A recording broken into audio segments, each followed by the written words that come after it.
we'd like to welcome you back to part 2 of our current event and weekly Bible study for April 21st, 2013. And we're going to get into just a little study here on emergency treatment for ricin exposure and other chemical agents. And this is something you can kind of add to a lot of the other studies I've done on proactive things you can do to protect yourself against various things that they may try to implement. I haven't ever really gone into chemical agent specific things. I've gotten a lot to biological agents, like, more like a weaponized bird flu or something like that, which is a different animal. Something that they would try to, vaccinate you for. This isn't something that I believe they're going to be able to come up with any kind of vaccine for, because we're dealing with pretty much an overt poison here. Because no antidote exists for ricin. Now that's according to the MDs.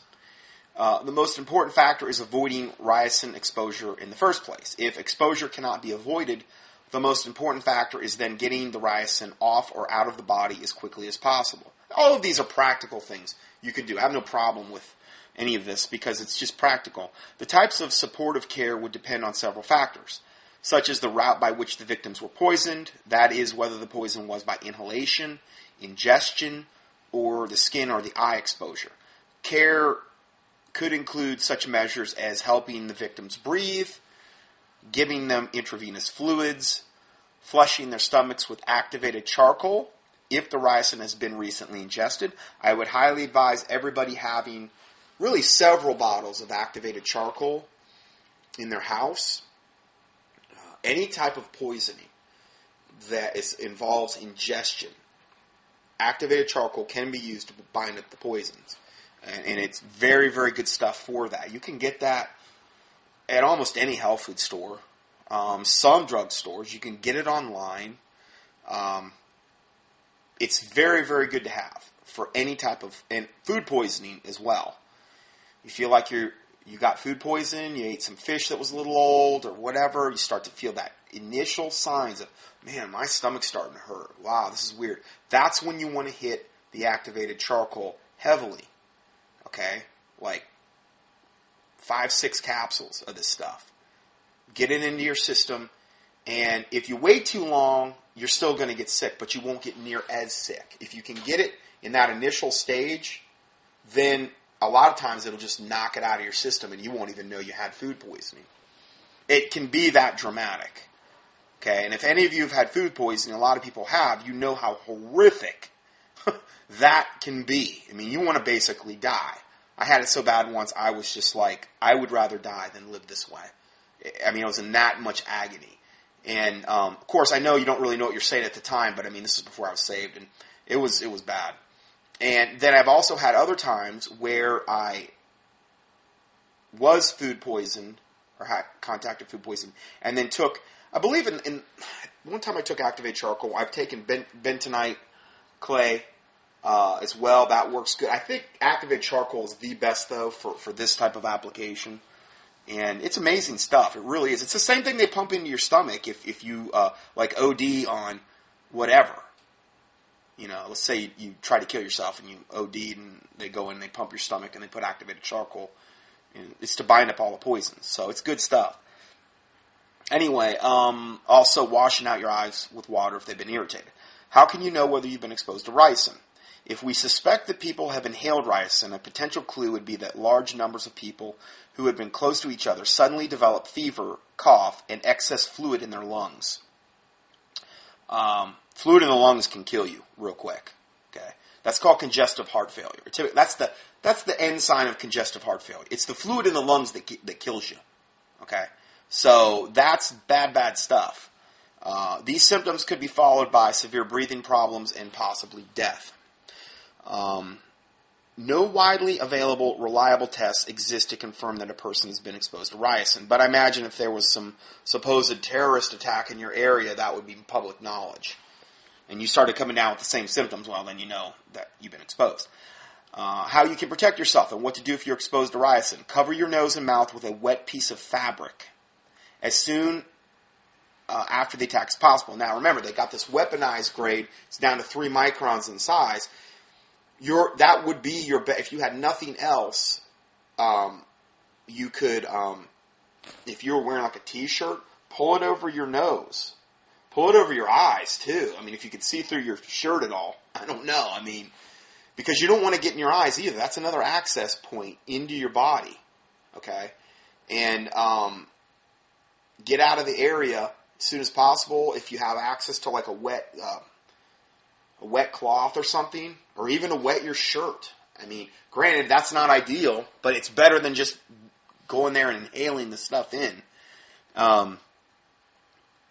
So cover your nose and mouth with a wet piece of fabric as soon as after the attack as possible. If it is not possible, try breathing through your shirt.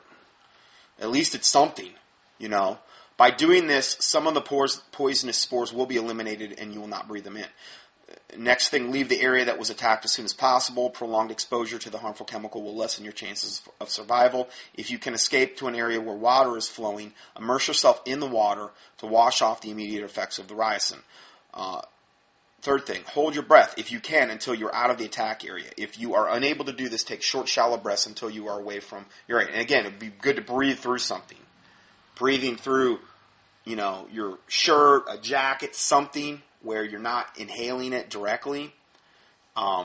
Just practical things that you might not think to do about unless you had been told at one point.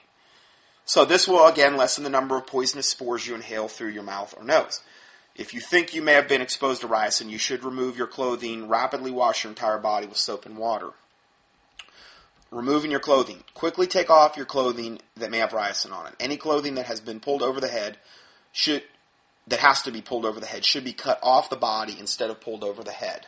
That's something that you may not know. I didn't even know that. So, and then it says, if you are helping other people remove their clothing, try to avoid touching any contaminated areas and removing the clothing as quickly as possible. When you wash yourself, wash as quickly as possible. Wash away any ricin from your skin with large amounts of soap and water. Washing with soap and water will help protect people from any chemicals on their bodies. I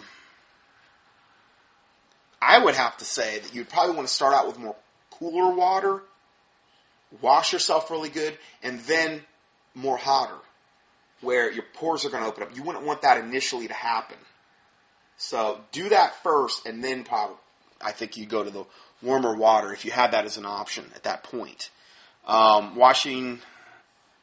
Okay, so if your eyes are burning or your vision is blurred, rinse your eyes with plain water for 10 to 15 minutes. If you wear contacts, remove them and put them with the contaminated clothing. Do not put the contacts back in your eyes, even if they're not disposable. If you wear eyeglasses, wash them with soap and water, and then you can put them back after you've washed them. So it doesn't appear that this stuff's very hard to decontaminate yourself from, like, let's say, I don't know, some other really bad biological agent. But it's incredibly deadly at the same time. So, anyway. Okay, and the next point is disposing of your clothes. After you've washed yourself, place your clothing inside a plastic bag. Avoid touching contaminated areas of the clothing. If you can't avoid touching contaminated areas, or you aren't sure where the contaminated areas are, wear rubber gloves. Turn the bag inside out and use it to pick up the clothing. Or put the clothing in the bag using tongs. Tool handles, sticks, or similar objects. Anything that touches the contaminated clothing should be also placed in the bag. If you wear contacts, put them in the plastic bag too. Might be something that if you had access to, you'd want to burn as well. Okay? I guess you could wash them. But then again, I don't know what the implications of that are with the washing machine. I don't think I'd want to mess with that. We're talking about something that's mega, mega, mega deadly, so you would probably want to try to err on the side of safety. Then seal the bag, and then seal the bag inside another plastic bag. Dispose of your clothing in this way will help protect you and your other people from any chemicals that might be in your clothes. Obviously, you wouldn't want to just put this in the garbage, okay, and let the garbage man take it out, okay, and you wouldn't want to do that either. So, I would have to say erring on the side of safety would be burning them. That would be probably my recommendation. So anyway, let's go further. This is a book which gets in chemical, biological, and radiological warfare agents survival handbook. So if you want to know more about this subject in general, I have covered the biological and radiological things in some previous studies, not so much chemical. The first few minutes after a chemical, biological, or radiological, which is called a CBR terrorist attack, are the most critical, and actions can be taken to save lives. The first priority is to avoid or reduce exposure. Every minute lost may cost lives, and it is unlikely that experts will be present immediately to advise. Safety lies not in expensive equipment, but in the knowledge of these weapons and the defensive actions they can confer protection. Do you know how to protect yourself during a chemical, biological, or radiological terrorist attack? What protects and what does not? How safe is your water supply? How great is the risk of you experiencing an attack? Can you recognize the signs of chemical, biological, or radiological terrorist attacks? Few people have practical understanding of CBR weapons. There are a plethora of related topics like chemical warfare agents, ricin. They actually specifically talk about ricin here. Gas masks and damage limitation measures for, because see, the gas masks are a whole other combo, a whole other thing you could get into, you know. And preferably a gas mask with something obviously over the eyes and something that seals well to the skin. Because then you're going to be protecting your eyes and anything you inhale. So, which are the two, obviously, the main ways they get in your body. Lung ingestion, like on food or water, and obviously air, and then through your eyes. So you're taking care of a lot of things with a good gas mask. Obviously, it's not going to protect your skin, and that's another thing. But this is like a book regarding that particular subject. So anyway, I give you the link to that if you're interested. I've given out links before as well regarding this. It's just that you have to kind of search some of my teachings to find those. Okay, next report. April 19th, which I know was a couple days ago, a special occult day leading up to Walpurgis night, and then May 1st, Beltane. Satanists and followers of Lucifer prepare for April 19th and the days afterward leading up to May 1st, Beltane. Watch on these days for major occurrences as well as situations of Manchurian monarch ops, meaning a Manchurian-type candidate, mind control, CIA, MK-Ultra mind control slave, which we've talked a lot about in the past. We're going to be going over some things that happened in April, and the Easter weekend we have typically in April, many times. From an occult standpoint, they have on that weekend, on Ishtar, which is really what it should be called. It's an occult holiday. It has nothing to do with the resurrection of Jesus Christ. It's a pagan holiday that was, quote, Christianized, just like Christmas, for the benefit of the pagans that were in the initial phases of the Catholic Church.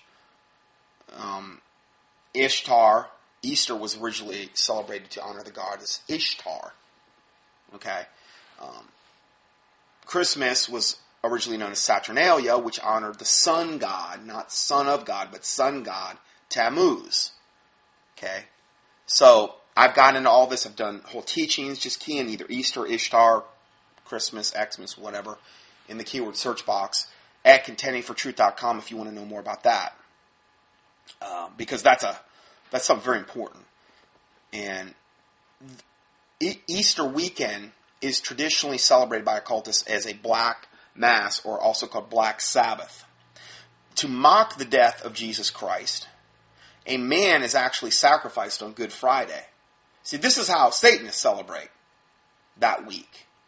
You know, on Easter Sunday, known to Satanists as Unholy Sunday, a woman or a man is also sacrificed, followed by 3 days of fasting and chanting. Now, they're fasting and chanting to whatever fallen angel or devil or Satan that they're worshiping. Now, April 19th of that month, and remember, this is the time period where they see more kidnappings statistically than any other time. Okay? Every single year, and we'll prove that at the end here, because I'm reposting the chart that I mentioned earlier on the teaching I did a couple ago on all the statistics. April 19th, which was a couple days ago, through actually May 1st is a very important time period to Satanists. So April 19th to May 1st. Very important time period to Satanists. That's what we're in right now. We're in the very beginning stages. Lucifer follows. It's a very important period to Satanists, Lucifer's followers, and the Illuminati. Blood sacrifice to the beast Moloch begins this most critical 13-day period. They'll typically run in 13-day periods, 13 being the number of rebellion. Fire sacrifice is required on April 19th. Especially children and women or just plain innocent victims that many consider collateral damage. And we had that Waco bombing, that Waco supposed fertilizer thing happen that killed a lot of people through fire, and that was in that time frame. So that was also very telling. April 19th is the first day of the 13-day satanic ritual day relating to the fire god Baal or Baal, or Moloch Nimrod, the sun god, also known as the Roman god Saturn, which is where we get the holiday Saturnalia, which is Xmas, December 25th. Also, Saturn being the sixth planet from the sun, 6, and Saturn having 6 letters, 6, and also Saturn, you just rearrange the letters and you get Satan, pretty easy. Or a very close proximity of it, okay? Saturn is essentially an acronym, another way of saying Satan, okay? The talisman of Saturn is the 6-pointed hexagram, which is the star to your god Remphan that the Bible talks about in Acts, okay? 6-pointed star is a hexagram. It is not a good symbol. It's not a holy symbol on the Israeli flag. Key in hexagram in the keyword search box at contendingfortruth.com, and you'll hear my study I did on the hexagram. It is one of the highest, most wicked, evil symbols in all of witchcraft. It is incredibly wicked, evil. It's a 6-pointed star. It's a hexagram. Hex means curse. Okay, no red flags here. So again, I'm just kind of going over some things I've talked about in times past. Now, going further, from the 19th to the 25th, which is the time period we're in right now, there is sacrifice preparation, meaning they're kidnapping people right now. This is why there's so many kidnappings associated with this time period, because there's all kind of rituals that require human sacrifice. You've got Ishtar. You've got April 19th, which is the start of the 13th day fire ritual relating to Baal, Moloch, Nimrod, or Saturn, and it requires human sacrifice. You've got the 19th through the 25th, which requires sacrifice preparation, kidnapping, holding, and ceremonial preparation of the person for human sacrifice. They just don't abduct somebody that day. They abduct them, traumatize them, prepare them for sacrifice.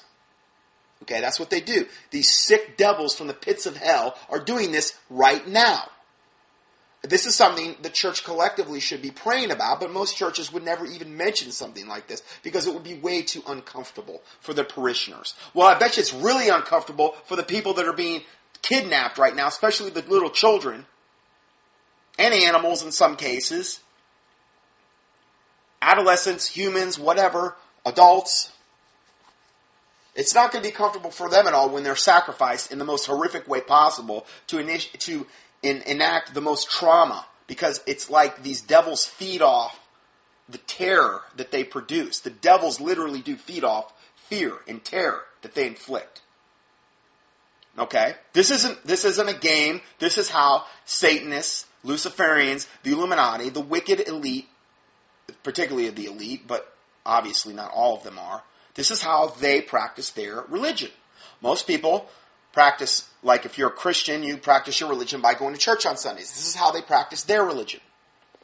Now, on the 25th, it's called the Demure Ritual, or the Grand Climax, which is sex rituals and the sacrifice of a woman or a young girl. Okay? And this is what they're doing right now. They're preparing for all this. So we all need to be collectively, getting on our knees and praying against this wickedness. Praying God intervene, praying God send His holy angels in, or whatever means necessary to destroy their wicked plans, to prevent these sacrificial victims from being sacrificed, if it be His will. That God would intervene, that these sacrificial victims would be released, and that for their salvation, and if it be possible, for the salvation of the people doing this. Because I know in some instances, some of these people could get saved. I'm not saying all of them. I'm talking about the ones doing this. But some of them, I do believe, could. And that's not our choice. That's God's. That's between them and God. So the 30th then, we skip 5 days to the 30th, and that's called Walpurgis night. And it's one of the most important nights on the satanic calendar. Of blood rituals and human sacrifice take place. I don't know of any time in the year where more human sacrifices are supposed to happen. You got one on the 19th, you got one on the 25th, you got one on the 30th. And then you got another one, and I'm not saying one, that could be multiple, the next day, on April 30th, actually to May 1st, which May 1st is actually considered Beltane. Okay? But this April 30th to May 1st is the Beltane festival. And this is the highest time of the Druidic witches' calendar, while May 1st, human sacrifice is required. Well, it's also required, it sounds like, on the 30th. So you got, within a 13-day period, you've got 4 different dates that require human sacrifice. I don't know any other time of the year that that's the case. That's why I think this is considered the most important satanic holiday that there is. I mean, I guess you could compare it to Halloween, but I don't think there's as much leading up to Halloween as this. It would depend on what sect and what part of witchcraft you're involved with, I think. Because it's diverse.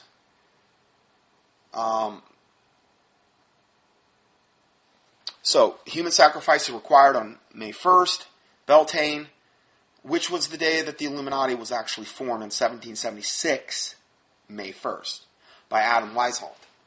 That's why 1776 in Roman numerals is at the bottom of the base of the truncated pyramid, the unfinished pyramid, on the back of the $1 bill. The pyramid has 13 levels, 13 main levels to the Illuminati hierarchy, with the all-knowing eye of Lucifer at the headstone.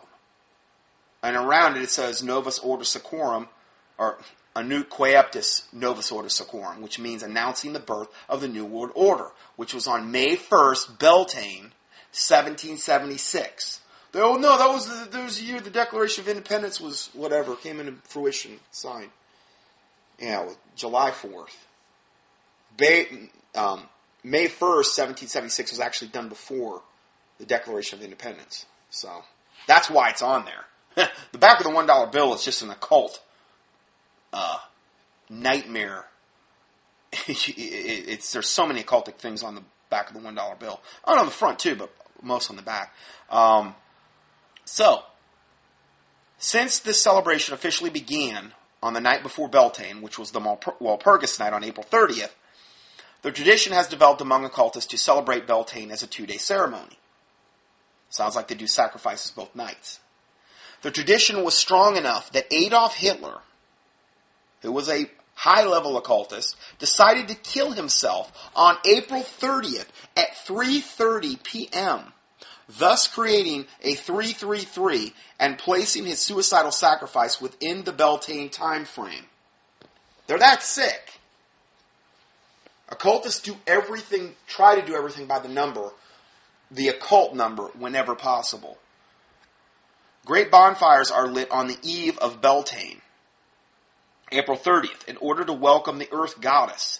Participants hope to gain favor with the goddess so she will bless their families with procreative fertility. These are fertility rites.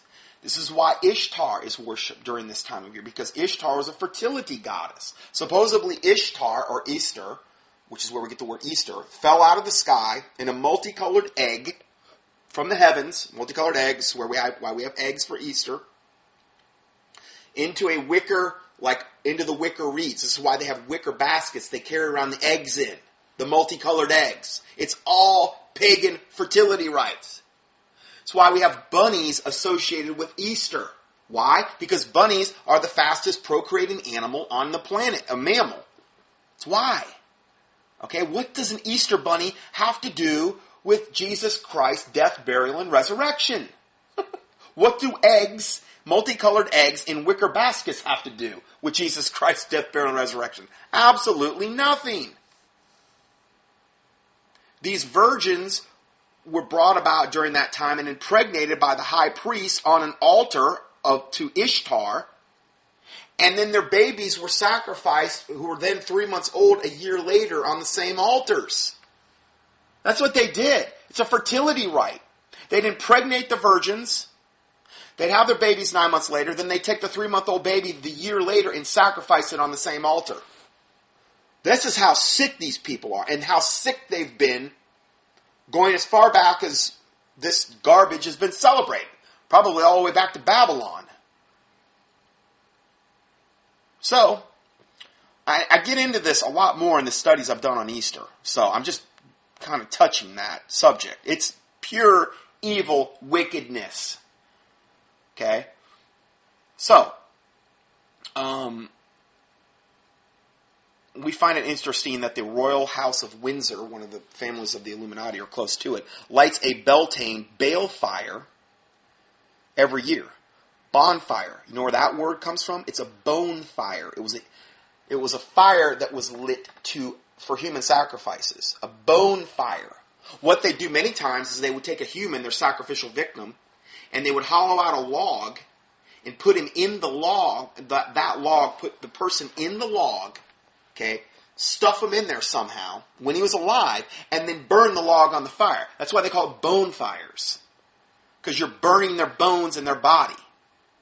Really, really sick stuff. You want to know more about that? Listen to my teaching on Halloween. On the Wicker Man. Wicker seems to be integral in all of this. Wicker. You know? Wicker baskets for the eggs. Wicker Man in Halloween that they burn with human sacrifices in it. Yeah. There was even a show called The Wicker Man. I think 2 different ones. Horror movies.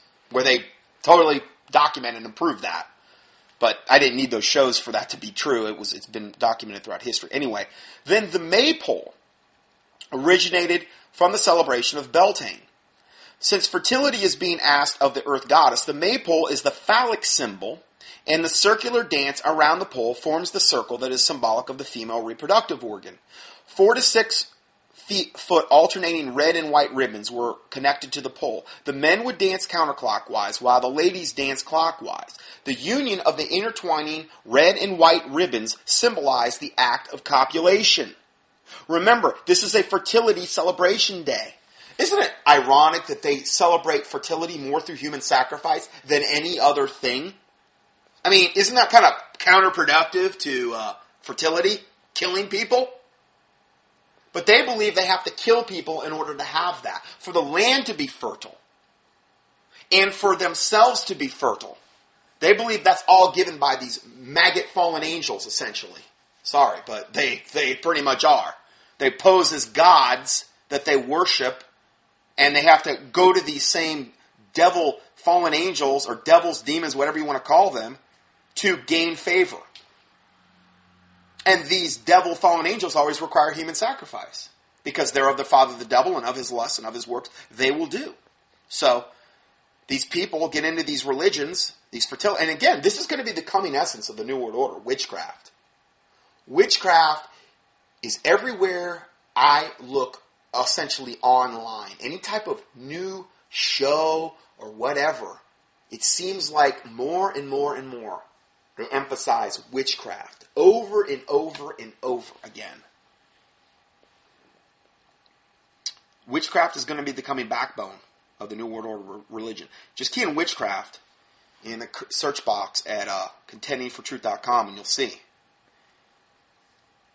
So, going further, remember, the Illuminati considers war to be an acceptable way for sacrifice as well, for it kills both children and adults indiscriminately. Killing indiscriminately is an accepted manner for killing those who are unsuspectingly killed in some ritualistic blood sacrifice. I mean, in World War II, I've seen more than one documentary.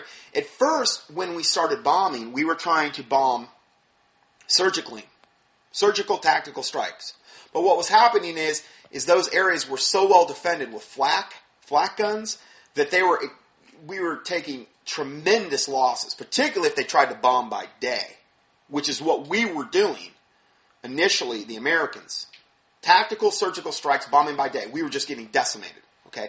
The English had already figured out that didn't work. They were trying to bomb by night, and they were just carpet bombing, basically cities, to try to weaken the morale. But I mean, you're over there, you're bombing women and children, mostly, because the men were out to war, and elderly and stuff, and all of these people dying in fire, most of them fire, or just the bomb themselves, all of those are considered acceptable sacrifices to Satan by the Illuminati, who are the ones that play both sides of these types of wars. I'm not saying Hitler wasn't evil and that we shouldn't have fought him in this type of thing, but we ended up doing the same thing the British were doing, basically just going out on night raids and bombing cities indiscriminately. It's like, man, I mean, you know, that's really heavy duty. You're killing women, children, elderly, just indiscriminately at that point, you know. And again, this is all considered by the Illuminati a wonderful, wonderful thing that's happening.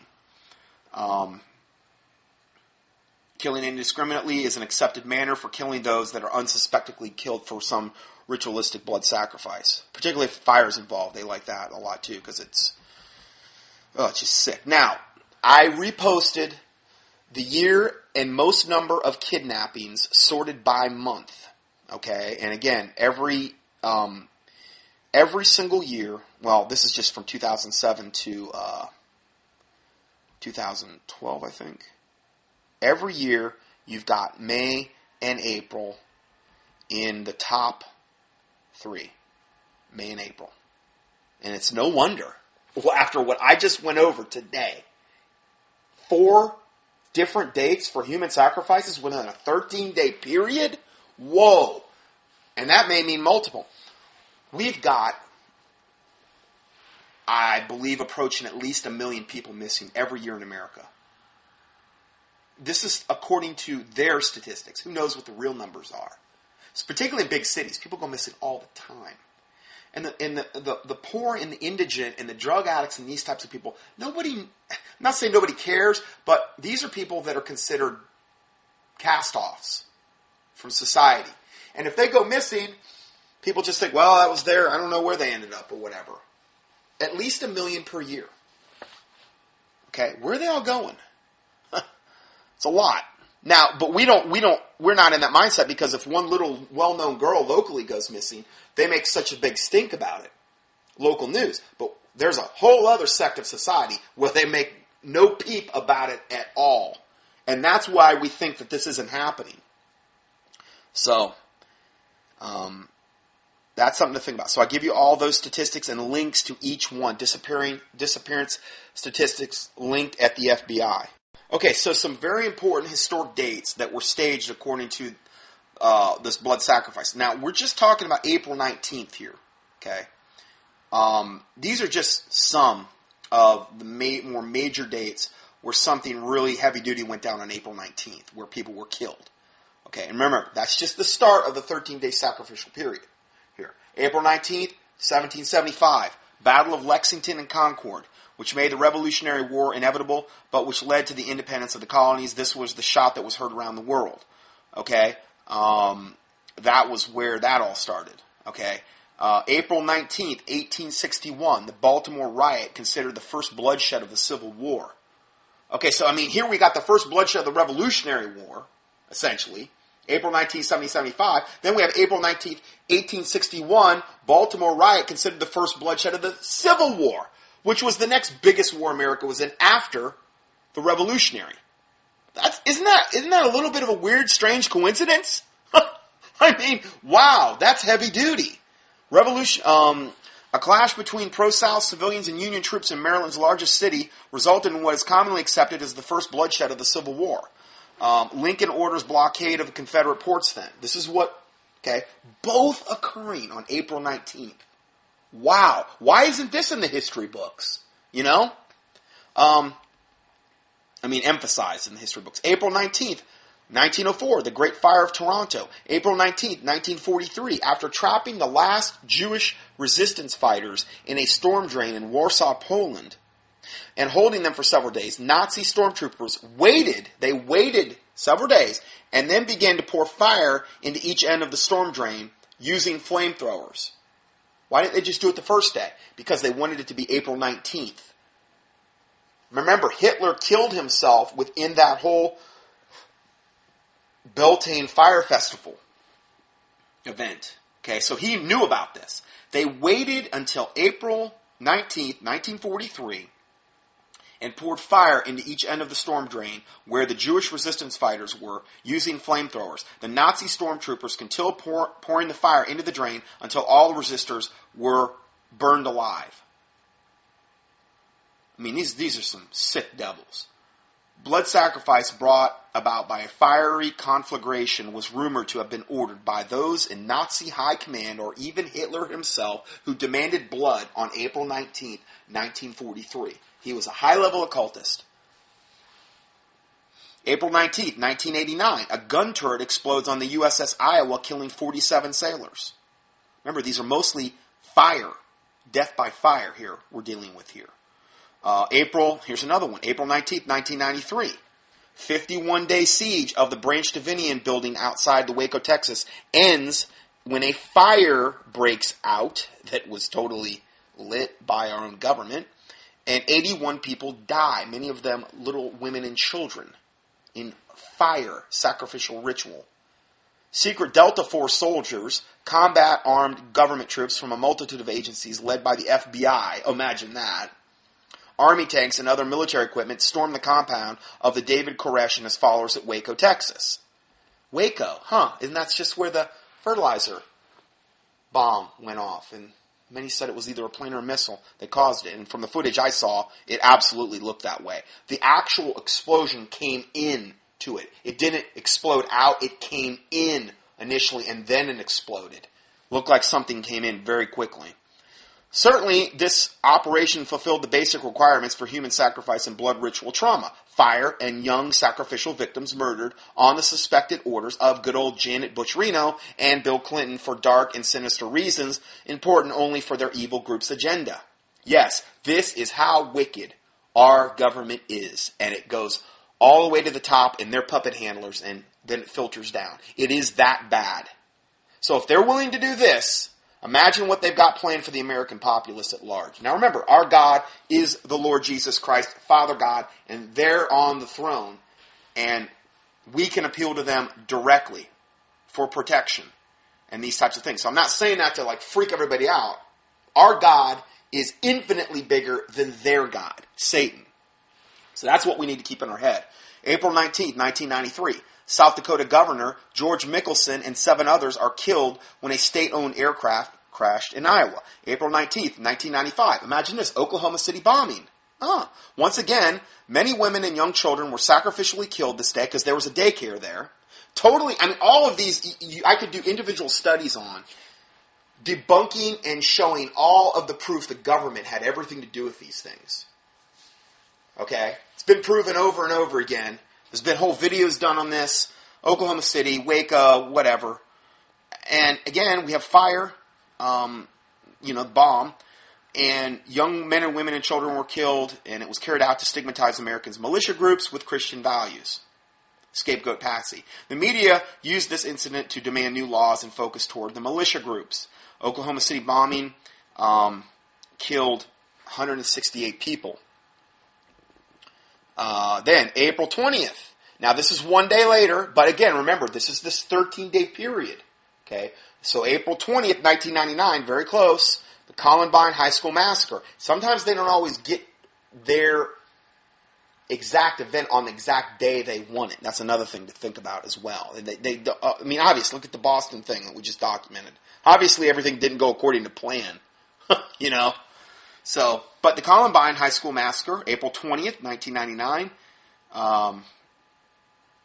In addition, a complex and highly planned attack involved a firebomb to divert firefighters, propane tanks converted to bombs placed in the cafeteria, 99 explosive devices. You're telling me 2 kids in high school pulled all this off by themselves? Come on. Give me a break. And bombs rigged in cars. 2 senior students, Eric Harris and Dylan Klebold, murdered a total of 12 students and 1 teacher. They injured 21 additional students, with 3 other people being injured while attempting to escape the school. The pair then committed suicide, which is classic MK Ultra Patsy mind control slave programming. They turn the guns on themselves, blow their own brains out.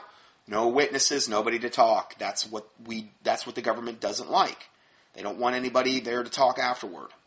The Columbine High School Massacre is the deadliest mass murder committed on an American high school campus and is noted as one of the first and most serious of the series of high-profile spree shootings which have since occurred.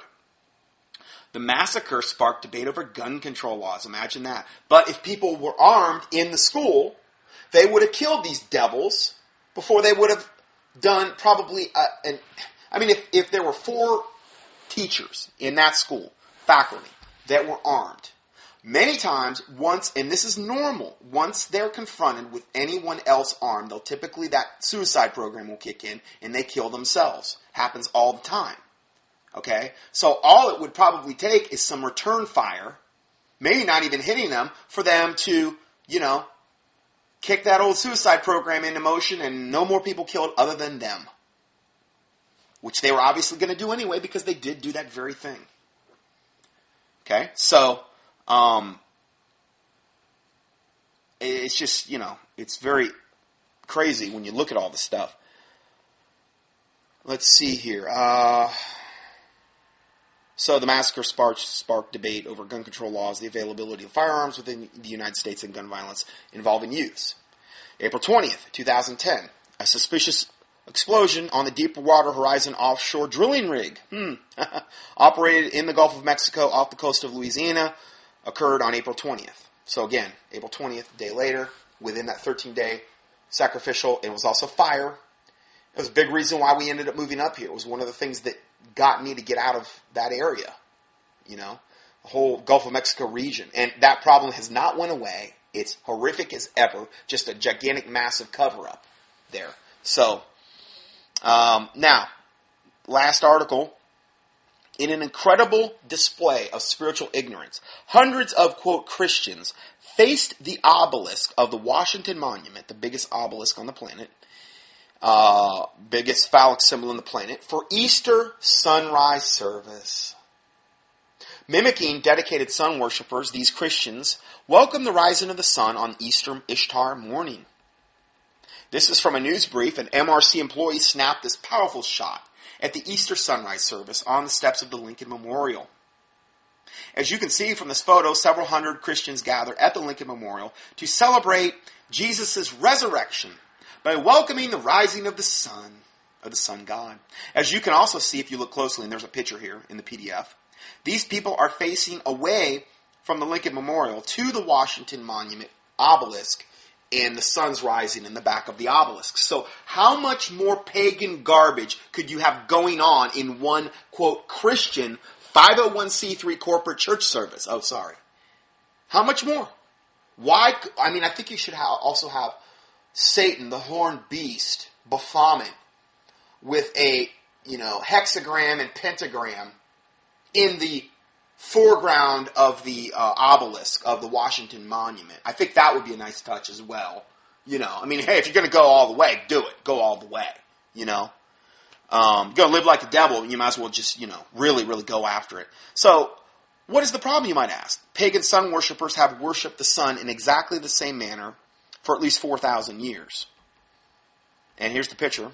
Further, pagan sun worshippers face the obelisk as the sun rises, which is exactly what they were doing. What is an obelisk, you might ask? Read full details there's a link here, and it's entitled Masonic Symbols of Power in Their Seat of Power, Washington, D.C. Washington, D.C. is an absolute total occult symbol. A collection of occult symbols like probably no other place on earth. If you don't believe that, watch the video, Riddles in Stone, The Secret Architecture of Washington, D.C. You can probably go up on YouTube and watch it, or I give you a link here if you want to buy it. Very, very good, documents it. There's no doubt. The history of Washington, D.C.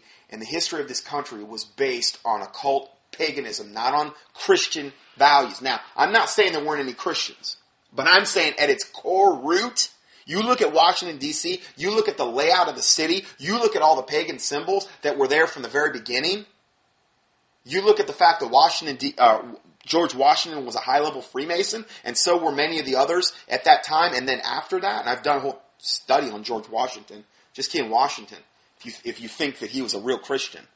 I'm sorry, but the evidence is way to the contrary, and I'm talking about based on his own writings. So, anyway, but that was par for the course. There's a veneer of Christianity. But if you scratch the surface further and you dig deeper, you'll find out that it was based on the Freemasons and a lot of the New World Order agenda that started way back then. Remember, what I said, the reason that 1776 is on the back of the $1 bill, okay, Anoint Coepsis Novus Ordo Seclorum, announcing the birth of the New World Order in 1776 on May Day, or Beltane, that's the reason. It started then. Okay, that was the inception and the beginning of the great republic that we have now. It was based in high-level occult paganism and witchcraft. And it's so flagrantly obvious if you just look at the back of the $1 bill alone, not to mention all the other evidence there that exists. You want to see more evidence? Watch Riddles in Stone.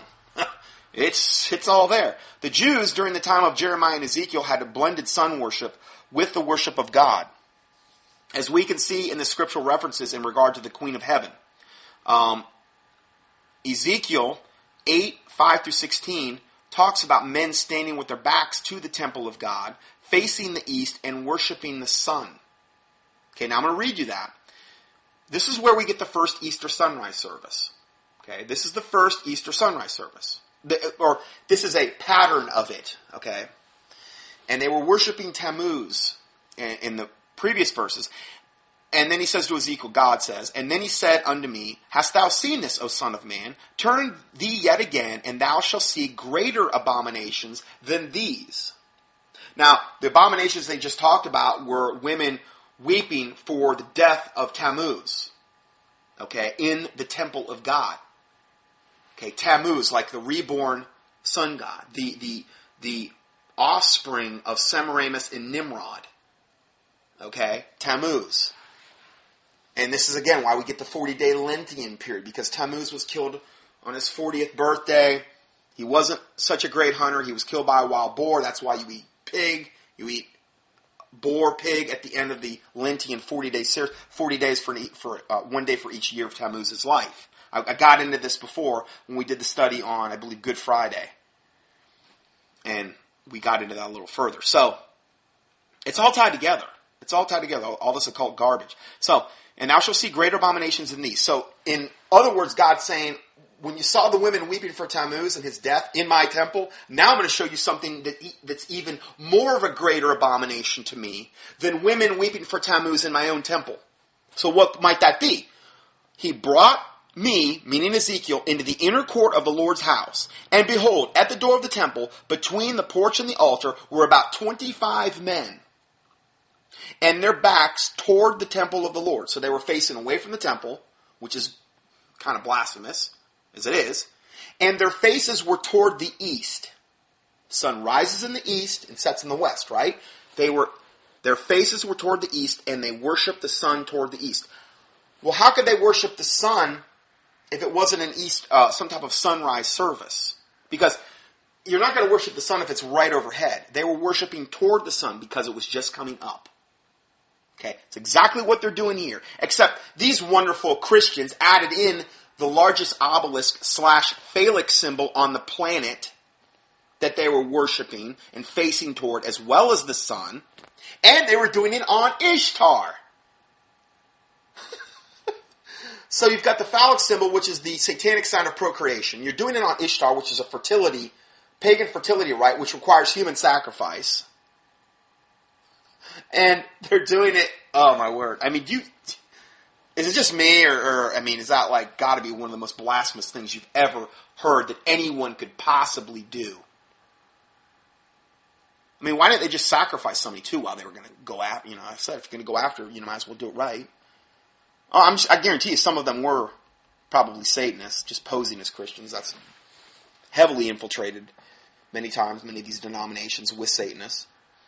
If you're part of a coven, you're instructed to go into a church and infiltrate it and defile it and bring as much division and chaos as you can and seduce, if you're a woman, seduce men in high positions. If you're a man, try to, whatever they're telling you to do in a witch coven. I've seen them interviewed. It's like they're very matter of fact about it. So Albert Pike, the man that was credited with single-handedly resurrecting Freemasonry, the highest-ranking Freemason of his time, the only Confederate war general that has a statue of himself within the city limits of Washington, D.C. Think about that. Why would they have a statue of a Confederate war general inside the city limits of Washington, D.C.? Well, he was the highest-ranking Freemason of his time. He wielded greater power than most politicians would ever hope to.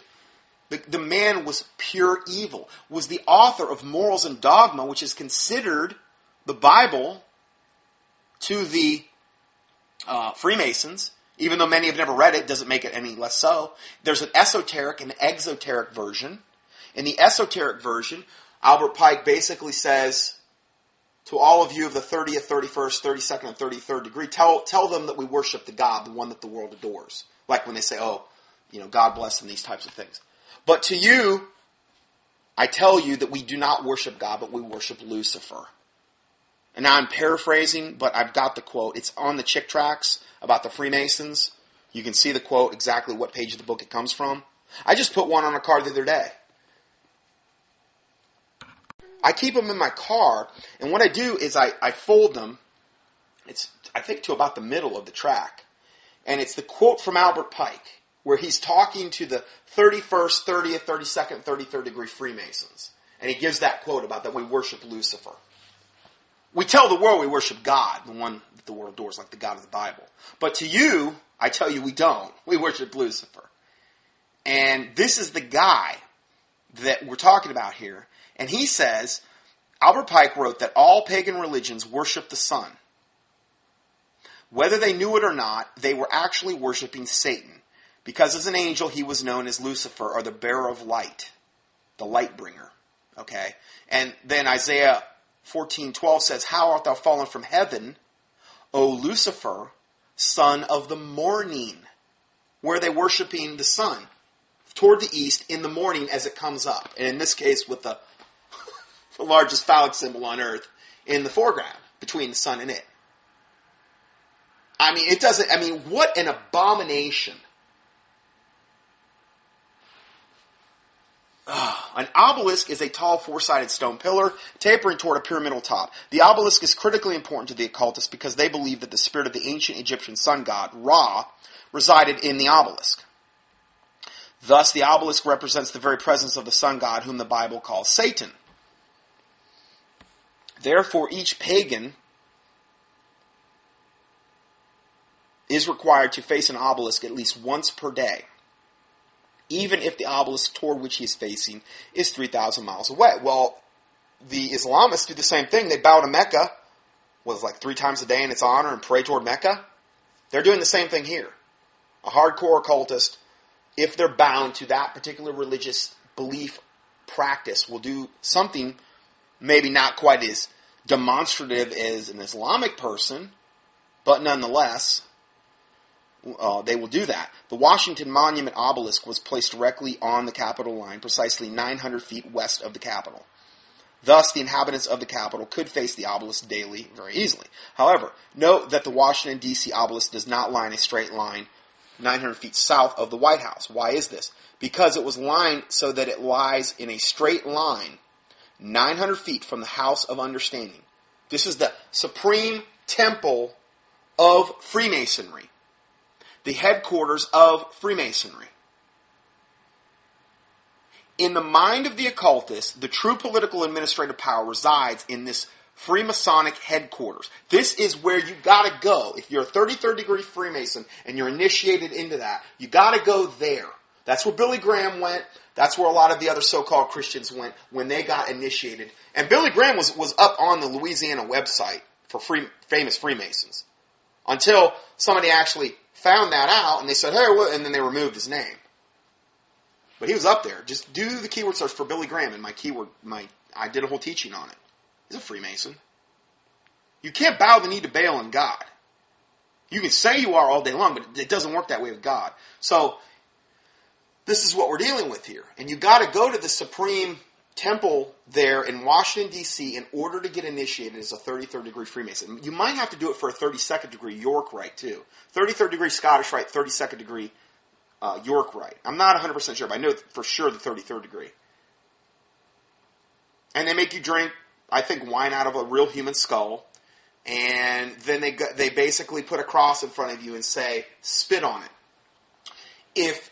Basically like spitting on Jesus. I don't know if it's a crucifix or just a regular cross. And they basically tell you to denigrate Jesus.